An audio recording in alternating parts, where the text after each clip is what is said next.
კარის გატეხილი სახელური დაზიანებული იატაკის სააბაზანოს კარები მინის გარეშე. ასეთი სურათი დახვდა დღეს მაცნეს დევნილების დასახლებაში იმ კომერციულ ფართებში, რომლებიც 20 დეკემბერს დევნილებს საცხოვრებლად საზეიმოდ გადასცეს.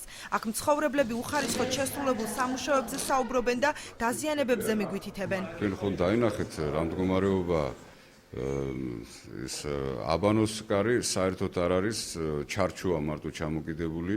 ადამიანმა ხომ უნდა დაიბანოს, არა წარმოუდგენელია ესე. შით შევდივართ და ლამინატი მოძრაობს, ისეთნაირადაა არასწორადაა დაგებული.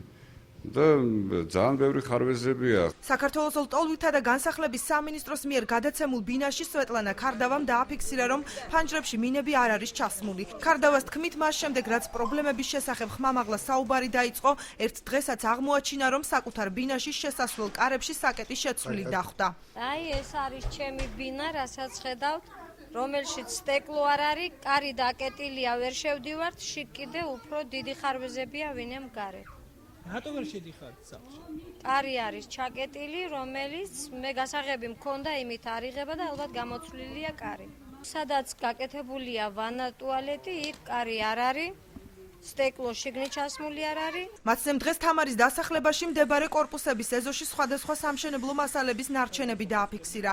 ადგილობრივთა განმარტებით ტერიტორია უკვე 3 თვეა დაბინძურებულია. მუშაობას ვინც აწარმოებს, მაგან თავის ნარჩენები თვითონ უნდა იყოს, უნდა გადაყაროს საღამოს, დაამთავროს თავის იმას მოლეობას. სამუშაო დაამთავროს, უნდა გადაყაროს. ზოგი არ აყრის. საკითხზე ბათუმის სანდასუფთავების სამსახურში აცხადებენ, რომ დანაგვიანებული ტერიტორიის ნარჩენებისგან დასუფთავება მშენებელი კომპანიის ვალდებულებაა. ვინც აკეთებს ამას, ვინც ასრულებს ამ მოვალეობას, ამ სამსახურს ვინც აკეთებს, ის ვალდებულია, რომ დაამთავრებს სამუშაო პროცესი, რომ დამთავრდება.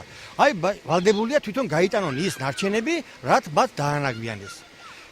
მერე ეს რო გაკეთდება, მერე უკვე ჩვენ ვერთობით ამ საქმეში და ვაკეთებთ ჩვენს საქმეს. დევნილთა დასახლებაში შექმნილი პრობლემების შესახებ ინფორმაციას ფლობენ საქართველოს ლტოლვილთა და განსახლების სამინისტროშიც.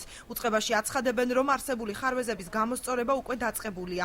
ირაკლი ქოჩუა სატელეფონო საუბრისას განმარტავს, რომ დაუსრულებელი სამუშაოების შესახებ დევნილები წინასწარ ინფორმირებულნი იყვნენ. გამოიცვლება ყველაფერი, რაც უხარისხოა. კარით, ფანჯრებსაც აქვს პრობლემები და ლამინატსაც ყველაფერი სანამ არ მოწესრიგებენ შენებული იქნა ნავსადგა. ყველა მიცოდა და ყველას ურჩიეთ და უთხარით, რომ თვითონაც ჩვენს გარდა საზოგადოებრივი კონტროლი ყოფილიყო მშენებლობის ხარისხზე. თამარის დასახლებაში მიმდინარე სარემონტო სამუშაოებს შპს სენი აწარმოებს.